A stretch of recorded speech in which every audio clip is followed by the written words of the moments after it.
For my father, Donald W. Bowles. You're the one who started all this. Smile emoticon. I miss you so much, Daddy. You shall not know by what strange accident I chanced on this letter. The Merchant of Venice, Act 5, Scene 1, lines 278 and 9.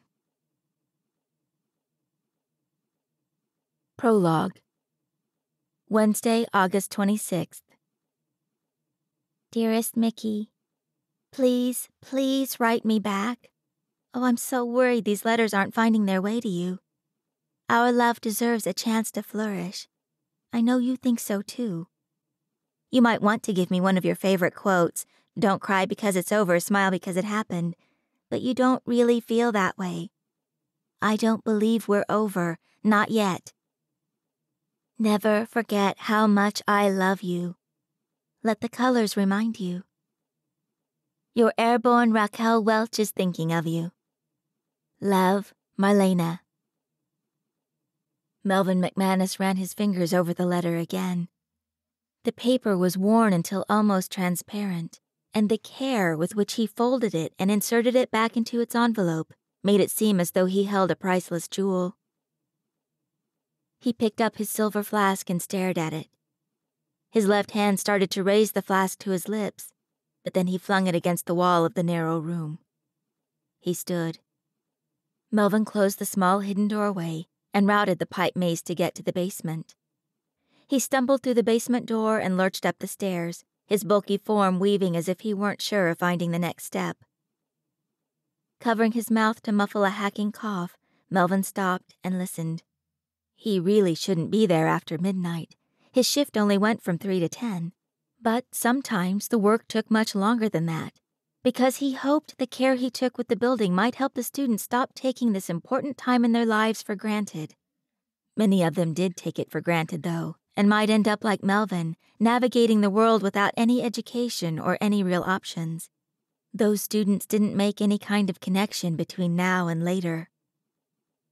He opened the door at the top of the stairs and continued through the gymnasium and into the hallway. The brown tile on the commons floor gleamed, and he thought of Adam and when he'd found the poor kid splayed out on the now shiny floor. Melvin had been thrown out into the world so young he'd never had to deal with schoolyard bullies as Adam had. Poor kid. Melvin ran a hand through his sparse gray hair, pondering. As Melvin paced through the commons, steadying himself briefly against some lockers and again on a wall painted with a fierce-looking blue cat, he stopped to look at the sign above the main office.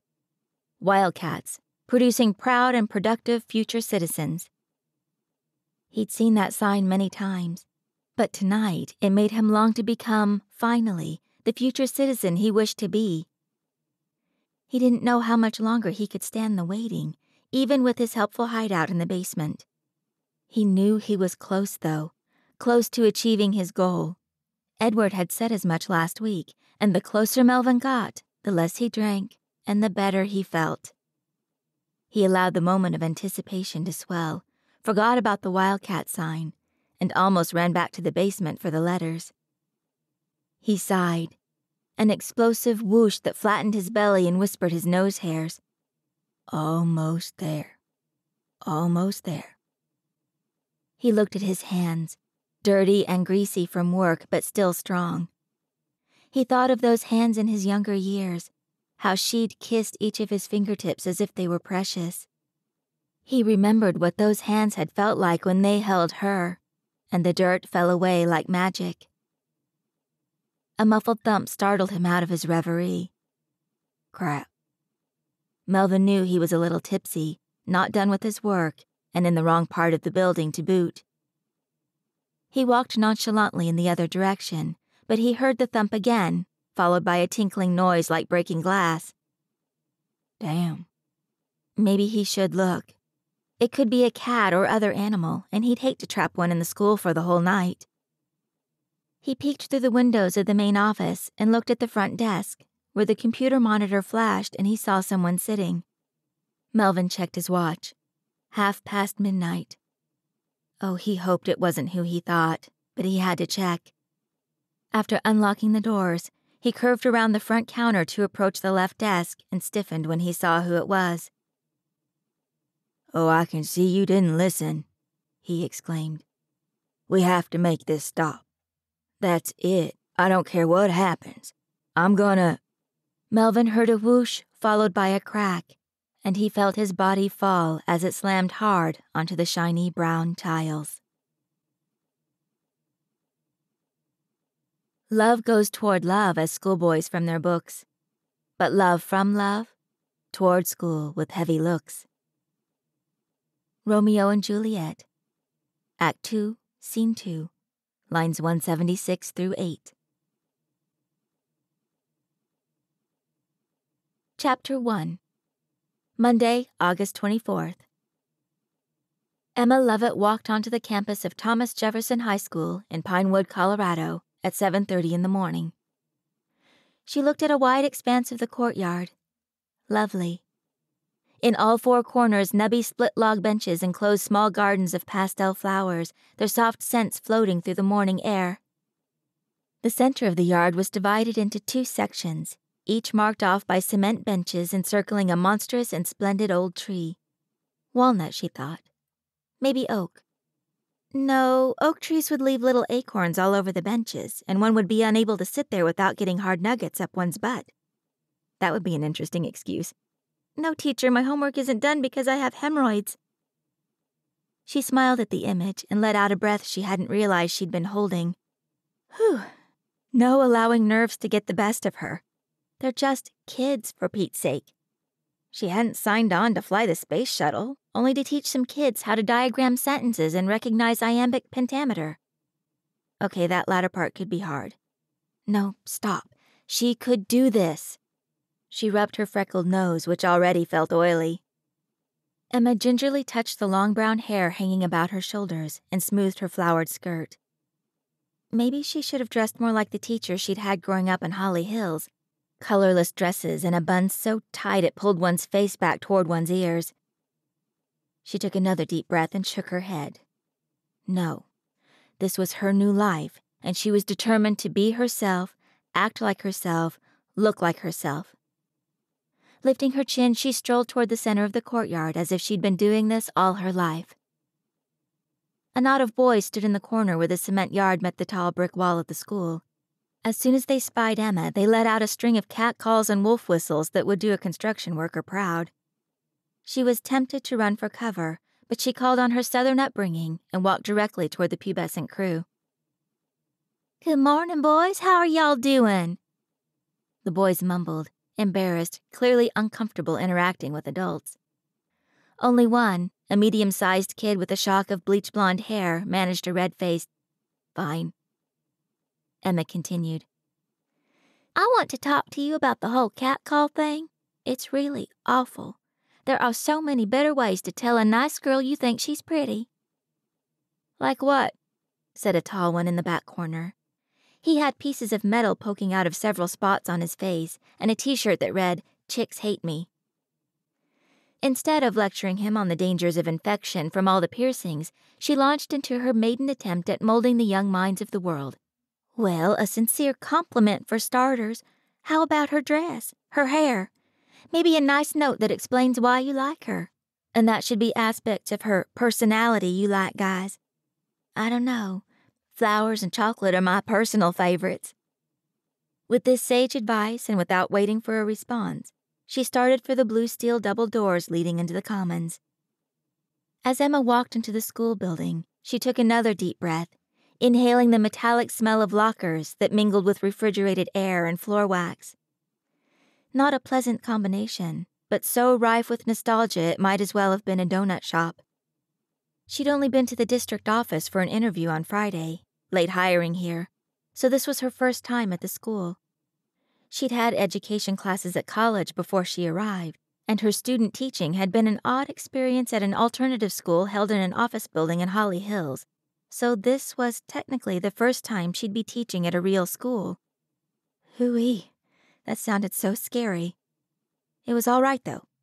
She was so excited to start this part of her life, independent and making a difference. She felt as though she could do anything. One of the boys from the group she had just spoken to ran up beside her. Up close, she noticed that his black hair had a distinctive streak of white, making him look sort of like a skunk, though she knew better than to point that out to him. What happens if she says she doesn't like me? The question and the yearning behind it sounded a lot more like what she knew was true about teenaged boys. They wanted love, but had no inkling of what to do if they found it. The right one won't ever say that, Emma promised, a smile building on her face. For a moment the boy looked as though he wanted to say something else. Instead, he bolted back toward the doors that separated him from his friends. Well, that had gone okay. Her first official teacher-student exchange. No one had flipped her off and she hadn't assigned any detention. Did detention still exist? She thought it must, although with her general lack of preparation to be here, how would she know? She turned back toward the interior commons, ready to find her classroom. The interior commons was as open as the courtyard, with high ceilings and tall windows framing double doors on both ends. Rows of skinny royal blue lockers lined the walls on either side, with a renegade door here and there between sets of lockers. Two in the back were labeled gym. The right and left walls of the commons had doors labeled main office and athletic office, respectively. Hallways extended from all four corners of the space, giving the effect of a giant H. On the map, anyway. Which wouldn't keep her from getting lost. Visualize the H. How would that help? She wondered if getting lost on the first day would be an omen. No, I don't believe in omens. That rabbit's foot in my purse is there only because petting soft things calms my nerves. Really. She skimmed across gleaming brown tiles toward the gym, turned right at the far corner, and walked down the hall. Her map gave the room numbers. 100, 102, 103, and 104 was hers. She walked into the room and gazed around, dry-mouthed. The desks stood at attention, and an empty wooden bookshelf begged for literary redemption. The teacher's desk, my desk, squatted in the right-hand corner facing the student chairs, and she tiptoed forward, reverently touching everything she passed. This room alone made the journey of the past few years, leaving her jerk of a husband, going back to school, moving thousands of miles away from home, getting a scary new job, worth it. Upon reaching the big desk, my desk, Emma settled into the rickety wooden teacher chair, spread her arms wide for the "this is my throne" ritual, hands clasped behind her head, eyes closed, and heaved an enormous sigh of contentment. A knock at her open door made her eyes pop open. Hello? Hi there. The hand that had knocked was attached to a man. Probably in his 60s, with thinning gray hair and watery blue eyes, he wore a gray jumpsuit. I'm Melvin, the janitor for this side of the building. Emma jumped from her chair and hopped over to shake his hand. Hello, Melvin. So nice to meet you. You're the first adult I've seen here today. Are y'all going to be greeting me every morning? He ducked his head. Wow, I like your accent. It matches the flowers in your skirt. He colored as if the comparison embarrassed him. He continued past Emma, eyes roaming across the corners of the room and lighting on the garbage can next to the desk. Nah, I won't be here every morning. My shift goes from 3 to 10 every night, but at the start of the school year, first week or so, I like to make the trip in early just to make sure the school's going off right. He smiled and peeked into the garbage can, double-checking it. Emma spread her arms, figuratively embracing the room. Melvin, it looks great. Not a speck of dust or dirt to be found, and I am raring to make some use of it educating the youth of our future. I'm so happy you take such pride in your work. Maybe it'll rub off on the students. He smiled again and shrugged. You know what I always say? What's the point of doing anything if you're not going to do it right? Tears sprang to Emma's eyes. She quickly turned away from Melvin and ran a hand over the desk, pretending to care how clean it was. My dad said that too. Your dad's a smart man, said Melvin. Have a great first day. I'm sure I'll see you again all this week. He tipped an imaginary hat and shuffled from the classroom. Emma's eyes followed his bulky form as he lumbered away. He was, she said to the air, the smartest. In preparation for her first day, Emma pulled some supplies from her bag, including a college-ruled notebook with spanking clean pages ready to be defaced by a fountain pen. Melvin reminding her of her dad had sent her off on a memory tour, and the new notebook had her thinking of her best friend Hannah. Friends since birth, practically, she and Hannah had always started the new school year with a beautiful new notebook. They always christened them with their names in oh-so-neat handwriting, some years with hearts and flourishes, some without. The ritual was symbolic of starting a new year with all its expectations. "Oh, Hannah, if you could see me now. I'm a teacher." She looked at the students' names on her roll sheets: American Lit, 2 classes of Sophomore Lit, and Speech. Emma's plan for the first day was simply to teach her students some get-to-know-each-other name games, and she wanted to write names down as the students played. She felt learning their names as quickly as possible was essential for connecting with them. As she wrote her name, Ms. Lovett, no flourishes, on the notebook cover, the most unteacher-like woman Emma had ever seen appeared in the doorway, hands raised up on either side of the frame. She stood at least 5 feet 11 inches tall, with blonde bobbed hair dropping to a sleek angle along her chin. Perfect makeup emphasized her smooth, fair skin and almond-shaped blue eyes. A slim red suit coat was buttoned over her black top and calf-length black skirt, her long legs ending with pumps that definitely sported a stiletto heel. Her, of course she'd worn braces, smile bathed the whole room in its sparkling light. She looked almost exactly like Hannah would have if she'd ever paid more than $12 for a haircut and worn anything but jeans and Keds. They both had the same self-assurance, though. Emma could already tell she would like this woman. "Hey there," the woman said languidly, without Emma's southern drawl. Her smile widened. "I'm here for your indoctrination." The grin was so contagious Emma couldn't help but grin back. "You are? Well." She threw her own arms up in a V and struck a queenly pose. "I'm feeling real indoctrinable at this particular moment. Teach me your ways, oh wise one." The woman came over to the desk and plopped down on the corner with a grace that belied the word plopped. "That's it. I was just curious to see if you knew what the word indoctrinate meant. You're in." She stuck out her hand. "I'm Leslie Parker, head of the English department, defender of the second semester word, and crusader against PDAs in the hallways."